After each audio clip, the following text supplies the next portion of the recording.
धन्यवाद हो यीशु, hallelujah, praise the Lord. प्रभु यीशु मसीह की स्तुति हो।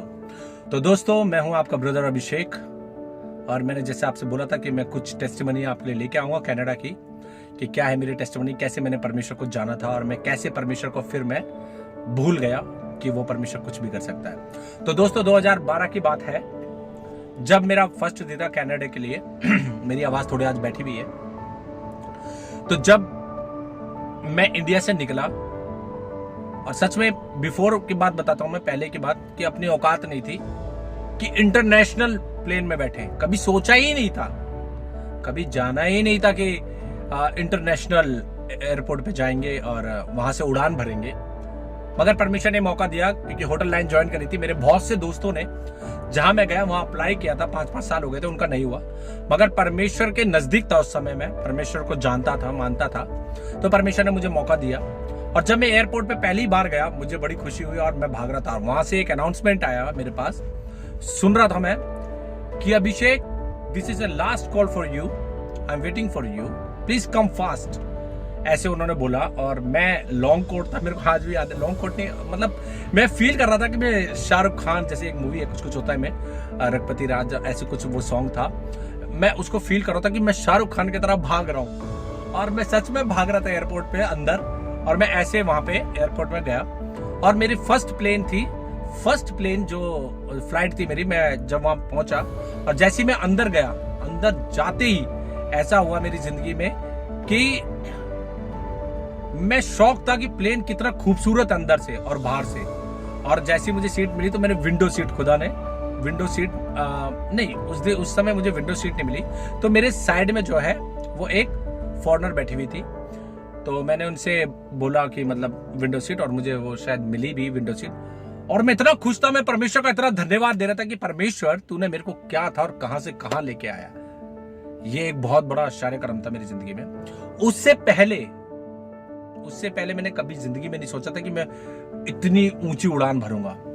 बट सफर शुरू हुआ, मैं टेक ऑफ हुआ, और इतना खुश मैं कि जिसका कोई हिसाब नहीं। बट एक टाइम ऐसा है जब मैं फाइनली लंदन पहुंचा, लंदन उतरा। लंदन में जाके, मतलब पहली बार मैंने लंदन देखा। उसके बाद परमेश्वर ने मुझे मौका दिया कि मैं कनाडा लैंड कर सकूं। और जब मैं कनाडा में उतरा तो मुझे कोई लेके आने वाला था। उससे पहले मैं आपको बताता हूँ, लाइन में खड़ा हुआ था। तो इमिग्रेशन का टाइम था, लाइन थी, और उसमें काफी लोग मेरे आगे थे। एक और मेरे आगे भाई खड़ा हुआ था। उस बंदे को मैं जानता नहीं, उसको पहचानता नहीं मैं। मगर ऐसा हुआ कि उस बंदे ने मेरे से बोला कि आप कहाँ जा रहे हो। मैंने कहा कनाडा जा रहा हूँ, और ऐसी बात है। उसने बोला आपके पास डॉक्यूमेंट्स है सारे? तो मैंने कहा हाँ। बोले 5 साल का एक्सपीरियंस है, पता नहीं क्या क्या उसने बोला। और मैं घबरा गया, मैं डर गया बहुत ज्यादा, मेरा फेस बिल्कुल लाल हो गया। मैंने कहा परमेश्वर, मैं कैसे, जो सामने एक फॉरेनर बैठ के इंटरव्यू ले रही है, वो मैं उसको कैसे दूंगा? क्योंकि मैंने सच बताऊं तो कभी पढ़ाई पे ध्यान दिया नहीं। मेरे भाई बहन ने बहुत पढ़ाई पे ध्यान दिया था, और मेरी इंग्लिश को इतनी अच्छी नहीं थी, मैं इंग्लिश को समझ नहीं पाता था उस समय। मैं बहुत खेलने कूदने में अपना टाइम मैंने बिताया। तो ऐसा हुआ दोस्तों कि वो बंदे ने मुझे इतना डरा दिया, मैं सच में बहुत डर गया था उस समय। मैंने बोला यार, मैं कितने लोगों को बता के भी आया हूं, काफी लोग थे जिनको पता था कि मैं कनाडा के लिए निकल रहा हूं। अगर मैं यहाँ से वापिस जाता हूँ, उसने बोला था अगर आपके पास डॉक्यूमेंट्स होगा आपको वहीं से डिपोर्ट कर देंगे। मैं घबरा गया कनाडा पहुंच के कि मैंने, परमेश्वर, अगर मैं यहाँ से वापस गया क्या इज्जत रह जाएगी मेरी। और मैंने परमेश्वर से बोला, मैंने कहा परमेश्वर, आज मेरे यहोवा, मेरे यीशु मसीह, तू मेरे साथ रहता है, मुझे दिखा कि तू मेरे साथ रहता है। कुछ ऐसा आश्चर्य कर्म कर मेरी जिंदगी के अंदर कि मुझे विश्वास हो कि तू मेरे साथ रहता है। तो दोस्तों, जो मेरे आगे लगे हुए थे, कम से कम कुछ नहीं तो 10 से 15 मिनट आप लगाइए कि वो फॉरेनर जो बैठी हुई थी ऑफिसर, वो बात कर रही थी। अब बात करते करते क्या हुआ कि उसने सबसे 15 मिनट बात करी, और मेरा नंबर आया, वो लड़के का नंबर आया सामने वाले का, और उसने उससे भी बात करी काफी देर। वो गया अंदर और फिर मेरे को बुलाया। जैसे ही उसने मेरे को बुलाया तो आप बिलीव करेंगे, उसने सिर्फ मेरा पासपोर्ट लिया, मुझसे कोई भी क्वेश्चन नहीं करा, एक सिंगल क्वेश्चन। क्योंकि सच बताऊं तो पहली बार कनाडा गया, वेरिफिकेशन होती है, इमिग्रेशन होती है। उसने पहली बार में मेरे पासपोर्ट लिए, स्टैंप लगाई और मुझे बोला गो, मेरे को अंदर भेज दिया उसने। और मैं अंदर गया, वो आदमी जो लड़का था वो मेरा वेट कर रहा था खड़े होके।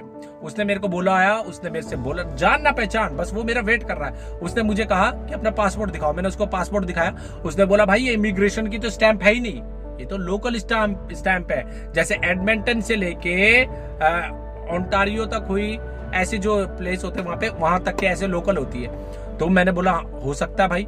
मैं दोबारा उस लेडी के पास गया, मैंने बोला यू आर द रॉन्ग, आप गलत हो, आपने मेरे को स्टैंप नहीं लगा दी इमिग्रेशन की।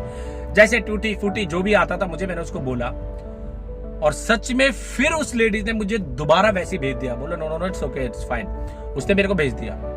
अब मैं बहुत शॉक, फिर वो बंदा मेरा वही वेट कर रहा है, उसने फिर मुझे बोला।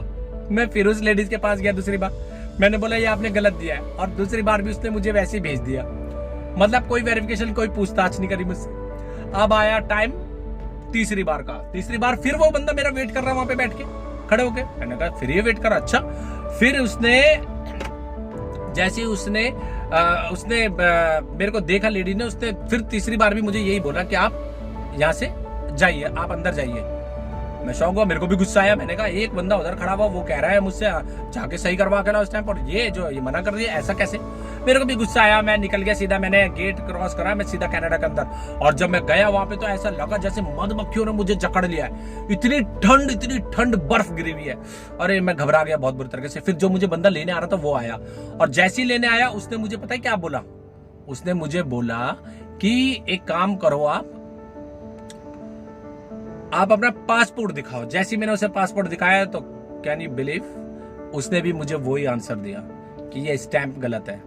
मैं घबरा गया, बोला मैं ऐसे लेके नहीं जाऊंगा आपको, नहीं तो आप डिपोर्ट हो जाओगे, मेरे पे भी बात आ जाएगी। फिर वो बंदा मुझे ऑफिसर के पास लेके गया, मगर वहां की जो विंडो थी वो बंद हो चुकी थी। छोटा सा एक होल था, उसमें से बस कोई ऑफिसर दिखा था। तो पहले उसने बात करी इंग्लिश में, उसने बिल्कुल भी नहीं सुनी। मगर परमेश्वर के कार्य देखो कैसे थे उस समय। मैंने बात करी उससे, मुझे इंग्लिश नहीं आती थी, मगर मैंने उससे बात करी, और उसने मुझे क्या बोला, कम इनसाइड, और उसने मुझे अकेले अंदर बुलाया। और जब मैं अंदर गया दोस्तों, तो मैंने क्या देखा कि एक बड़ा ऑफिसर वहां पे बैठा है, ऐसे बिल्ले लगे हुए हैं उसके, ऐसे बिल्ले बैच लगे हुए हैं। मैं घबरा गया देख के, गोरा, इतना लंबा चौड़ा। मैंने बोला भैया पता नहीं क्या है ये। उस बंदे ने मुझे वहां पे बैठाया और उसने बोला हाउ आर यू, मैंने बोला आई एम वेरी फाइन। और उसने मुझसे इंग्लिश में ही बात करी, और मैंने भी उसे इंग्लिश में ही आंसर दिए। मुझे खुद नहीं पता चल रहा था अब तक कि मैं इससे बात क्या कर रहा हूं और कैसे कर रहा हूं। ये देखो, ये परमेश्वर के कार्य होते हैं। ना मेरे पास मेरा वर्क परमिट था, सिर्फ वीजा था। उस इंसान ने मुझे वहीं से मेरा वर्क परमिट बनाया, और वहीं से इमिग्रेशन स्टैंप लगाई, और उसने मेरे कंधे पे हाथ रखा। सोचो कितना बड़ा ऑफिसर, और उसने मुझे कनाडा में एंट्री करवाई। परमेश्वर कितना महान है। परमेश्वर ने उस दिन मुझे दिखा दिया, मेरे यीशु ने मुझे उस दिन दिखा दिया कि मैं तेरे साथ हूं और सर्वदा रहूंगा। मगर दोस्तों क्या होता है कि हम जब परमेश्वर हमारे लिए काम करता है तो हम सेम वैसे ही होते हैं जैसे मूसा को, उसके लोगों को समुद्र पार करवाया था खुदा ने, और तब तक उन पे विश्वास था उनके अंदर। मगर जब वो पार हो गए, उनका विश्वास टूटा, और वो फिर शैतानी काम में, फिर वो पाप में आए। और सेम मेरे साथ भी ऐसे था, मगर मैंने कनाडा में कोई ऐसे गलत काम नहीं करे थे। फिर आगे बताऊंगा। सोचो अब आप, एक तो ये इत्तेफाक था, दूसरी बार कैसे हुआ? चलो मान लिया ये इत्तेफाक था, यीशु मसीह ने मुझे बताया। मगर दूसरी बार मेरा वीजा खत्म हो गया। मेरा एक दोस्त था, अब काम नहीं कर सकता, डिपोर्ट हो जाएंगे। अगर वीजा खत्म हो गया, मेरा वर्क परमिट खत्म हो गया, तो मैं क्या करूंगा? काम ही नहीं कर सकता, दूसरी जगह काम करूंगा, पकड़ा जाऊंगा, बाहर निकाल दिया जाऊंगा। अब ऐसा टाइम आया कि मैंने अपने ऑनर से बात करी। मेरे ऑनर कनाडा के बहुत अच्छे थे, दोनों हस्बैंड वाइफ बहुत अच्छे थे, सर और मैम। उन्होंने डिसीजन लिया कि अभिषेक आप रात में काम करो। तो मेरा एक दोस्त था, उसका नाम मैं भूल गया हूँ, उसका नाम था, हम प्यार से कहते थे बाबा। अब उसने रात का डिसीजन लिया, उसके पास था वर्क परमिट, उसने रात का डिसीजन लिया मैं अभिषेक के साथ काम करूंगा। अब पूरा जो वर्कर थे वो दिन में काम करते थे, मैं और वो छुप के रात में काम करा करते थे। तो तब मुझे $, मिलते थे, और फिर मैं वो इंडिया भेजता था अपनी फैमिली को। और सोचो दोस्तों, मेरा सब कुछ खत्म हो गया, मगर उसका वीजा आ गया, उसका वर्क परमिट आ गया, मेरा नहीं आया। तो मेरे को किसी ने बताया कि आपको अमेरिका जाना पड़ेगा, बॉर्डर पे, कनाडा के बॉर्डर पे जाना पड़ेगा, वहां से लेके आना पड़ेगा, वहां इजिली दे देते हैं। तो मैंने अपने एक दोस्त से बात करी जो रेडी हो गया कि मुझे वहां पे लेके जाएगा। उसने मेरे से पैसे मांगे, इतने पैसे। मैंने कहा ठीक है कोई बात नहीं। उस समय मेरे पास कार नहीं थी, तो मैं बहुत परेशान था, कैसे जाऊंगा? तो बाय कार ही जा सकते थे। मैंने उसको पैसे दिए और हम पहुंचे कहां? सीधा कनाडा के बॉर्डर पर। अब कनाडा के बॉर्डर पे पहुंचे तो यहां से यू टर्न लेने के लिए आपको अमेरिका बॉर्डर क्रॉस करना पड़ता। अब मैं वहां पहुंचा, ओबामा की इतनी बड़ी बड़ी फोटो लगी हुई, इतनी बड़ी बड़ी फोटो लगी है जिसका कोई हिसाब नहीं। और सोचो, जब वो फोटो मैंने देखी, मैं इतना घबरा गया। कैमरे ऐसे थे वहां पे कि कार के अंदर बैठे बैठे स्कैन कर रहे थे वो कैमरे। मैं इतना डर गया, मैंने बोला भाई ये कहां आ गया मैं। अब जब मैं अमेरिका के बॉर्डर पे पहुंच के उन्होंने बोला कि अमेरिका से आपको मिलेगा वो वर्क परमिट, में वहां पहुंचा, उन्होंने मुझसे पता वहां पे क्या आंसर दिया? उन्होंने मुझे आंसर दिया कि आपके पास एक्सपीरियंस कम है, हम आपको नहीं दे पाएंगे। वहां पे भी एक लेडी थी, लड़की थी, और आप बिलीव करेंगे कि वो सिचुएशन मेरे लिए ऐसी थी क्योंकि मेरे पास वीजा नहीं, मेरे पास वर्क परमिट नहीं, और मैं अमेरिका में खड़ा हूं और मेरा वर्क परमिट कनाडा का था।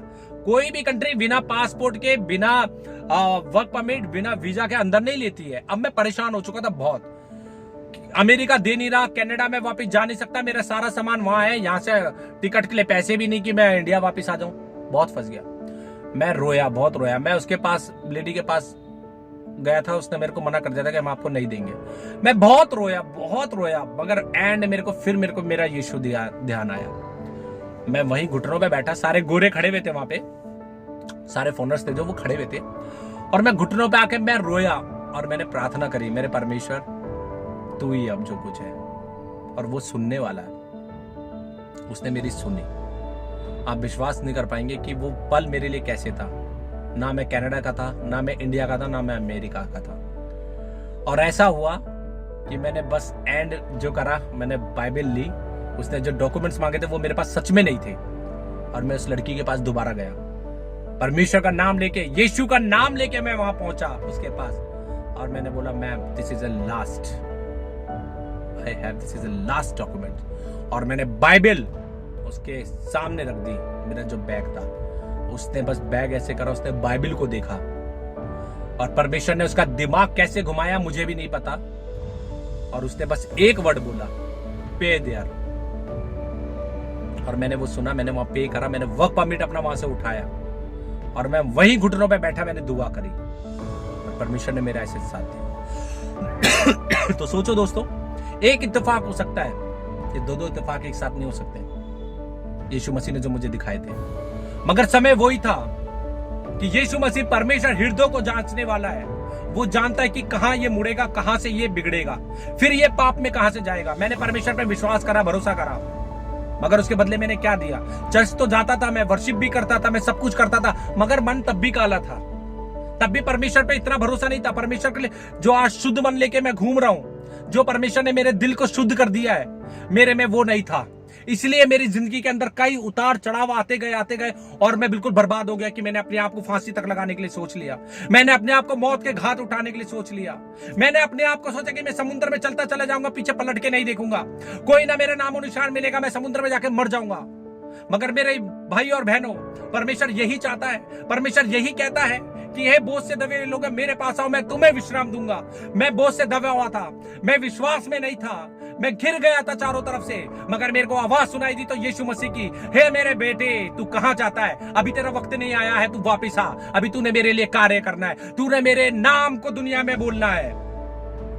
मेरे दोस्तों, ये एक सच्चाई है, शायद आप लोग समझ नहीं पाओगे, और बहुत लोग समझते भी नहीं। मैं आने वाले टाइम में और वीडियोस में बताऊंगा कि जब परमेश्वर हमारे लिए काम करता है तो हम उन इजरायलियों की तरह हो जाते हैं, उन लोगों की तरह हो जाते हैं जो मूसा के साथ थे, जिन्होंने समुद्र को दो भाग होते हुए देखा अपनी आंखों से, जो उस रास्ते को चीरते हुए चले गए। मगर एक टाइम ऐसा आया कि वो परमेश्वर को भूल गए, वो यीशु मसीह को भूल गए, उन्होंने ये भूल गए कि देखो ये रास्ता परमेश्वर ने बनाया। मगर आगे चल के क्या हुआ कि वो परमेश्वर को भूल के दूसरे देवी देवता की उपासना करने लगे, उन्होंने मूर्ति बनाई, उन्होंने व्यभिचार किया, उन्होंने परमेश्वर की खिलाफत करी, सब परमेश्वर के खिलाफ हो गए। और यही हमारे जीवन में होता है, क्रिश्चियनिटी में यही मसीह लोगों के जीवन में होता है। जब उतार और चढ़ाव आते तब परमेश्वर को हम याद करते हैं और तब भूल जाते हैं। तो दोस्तों, हमें भूलना नहीं है, ये मेरी एक सच्ची गवाही है। मैं इसलिए ये आपको बताता हूं, मेरे को कोई शौक नहीं है आपको बताने के लिए। जब पवित्र आत्मा मुझे बोलती है, जब पवित्र आत्मा मुझे बताती है कि तुझे बोलना ही है। मेरी जिंदगी में बहुत से काम हुए हैं, लोग मुझे सोचते हैं कि ये बस ऐसी बकवास कर रहा है। दोस्तों, अब ये बकवास करने का टाइम नहीं है, ये वक्त ऐसा है क्योंकि परमेश्वर ने मुझे एक टाइम और दिया, एक मौका और दिया, मुझे उसे कैश करना है। तो दोस्तों, बने रहिए मेरे साथ, बने रहिए मेरे साथ। इससे और अच्छी बातें जो परमेश्वर मुझे बोलता है, जो आपने चर्च में भी नहीं सुनी। पास्टर मेरे खिलाफ हो जाएंगे, परमेश्वर कहता है जब मुझसे बात करता है। लोग मेरे खिलाफ हो जाएंगे, और कई तो हो भी गए हैं, वो भी बहुत जल्दी आपको बताने वाला हूं मैं। तो देखते रहिए दोस्तों, परमेश्वर प्रभु यीशु मसीह को कभी भी ना भूले, उसके उपकार को कभी भी ना भूले कि वो हमसे क्या चाहता है। परमेश्वर हमसे बेपनाह प्यार करता है। बाहें फैला के खड़ा हुआ है, मेरे बेटे बेटियों वापस तो आओ मेरे पास, मेरे सीने में आओ, मेरे सीने से लग जाओ। हम सिर्फ क्रिश्चियन है, हम ईसाई है, बस हम विश्वासी नहीं है, हम परमेश्वर के लोग नहीं है, परमेश्वर के जन नहीं है। बहुत सी बातें हैं, फिर मिलेंगे नेक्स्ट वीडियो में। तब तक के लिए सभी को मेरे तरफ से जय मसीह की। Hallelujah, praise the Lord. पिता पुत्र और पवित्र आत्मा की महिमा हो। Thank you Jesus.